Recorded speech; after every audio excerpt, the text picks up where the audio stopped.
কিছুক্ষণ আগে মার্কিন সামরিক বাহিনী ইরানে বড় ধরনের অভিযান শুরু করেছে। আমাদের লক্ষ্য হলো ইরানি শাসনের হুমকি নির্মূল করে আমেরিকান জনগণকে রক্ষা করা।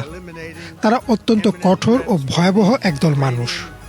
তাদের বিপজ্জনক কর্মকাণ্ড সরাসরি মার্কিন যুক্তরাষ্ট্র, আমাদের সৈন্য, আমাদের বিদেশি ঘাঁটি এবং বিশ্বজুড়ে আমাদের মিত্রদের জন্য সমস্যা তৈরি করছে।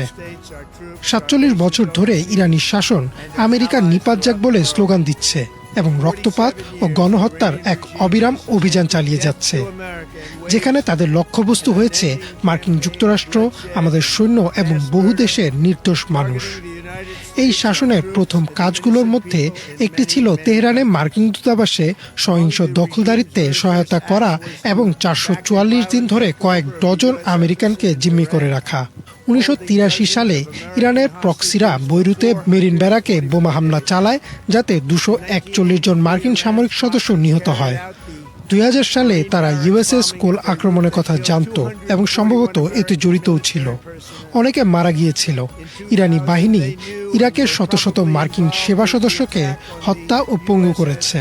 এই শাসনের প্রক্সিরা সাম্প্রতিক বছরগুলোতে মধ্যপ্রাচ্যে মোতায়েন মার্কিন বাহিনীর পাশাপাশি আন্তর্জাতিক শিপিং লেনে মার্কিন নৌ ও বাণিজ্যিক জাহাজে অগণিত হামলা চালিয়ে যাচ্ছে। এটি ছিল এক গণসন্ত্রাস এবং আমরা আর এটি সহ্য করব না। লেবানন থেকে ইয়েমেন এবং সিরিয়া থেকে ইরাক পর্যন্ত এই শাসন এমন সব সন্ত্রাসী মিলিশিয়াদের অস্ত্র, প্রশিক্ষণ এবং অর্থায়ন করেছে যারা এই ধরিত্রীকে রক্ত ও মগজ দিয়ে ভিজিয়ে দিয়েছে। আর এটি ছিল ইরানের প্রক্সি হামাস, যারা ইসরায়েলে ৭ অক্টোবরের সেই দানবীয় হামলা চালিয়েছে, যেখানে ১,০০০-এরও বেশি নির্দোষ মানুষকে হত্যা করা হয়েছিল, যার মধ্যে ৪৬ জন আমেরিকানও ছিল। সেই সাথে আমাদের ১২ জন নাগরিককে জিম্মি করা হয়েছিল। এটি ছিল অত্যন্ত নৃশংস, যা পৃথিবী আগে কখনো দেখেনি। ইরান হলো বিশ্বের ১ নম্বর রাষ্ট্রীয় সন্ত্রাসবাদের পৃষ্ঠপোষক এবং সম্প্রতি তারা রাস্তায় প্রতিবাদ করার সময় তাদের নিজ দেশের হাজার হাজার নাগরিককে হত্যা করেছে। মার্কিন যুক্তরাষ্ট্রের, বিশেষ করে আমাদের প্রশাসনের নীতি সবসময় এটাই ছিল যে এই সন্ত্রাসী শাসনের কাছে কখনোই পারমাণবিক অস্ত্র থাকতে পারবে না। আমি আবারও বলছি, তাদের কাছে কখনোই পারমাণবিক অস্ত্র থাকতে পারবে না। এই কারণেই গত জুনে অপারেশন মিডনাইট হ্যামারের মাধ্যমে আমরা ফোর্ডো, নাতাঞ্জ এবং ইস্পাহানে এই শাসনের পারমাণবিক কর্মসূচি ধ্বংস করে দিয়েছি।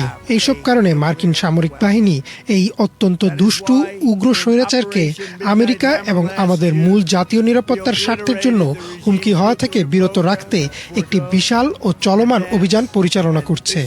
আমরা তাদের ক্ষেপণাস্ত্র ধ্বংস করতে যাচ্ছি এবং তাদের ক্ষেপণাস্ত্র শিল্পকে মাটির সাথে মিশিয়ে দেব।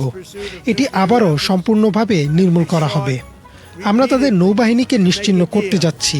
আমরা নিশ্চিত করব যে এই অঞ্চলের সন্ত্রাসী প্রক্সিরা যেন আর বিশ্বকে অস্থিতিশীল করতে না পারে এবং আমাদের নৌবাহিনীর ওপর হামলা চালাতে না পারে।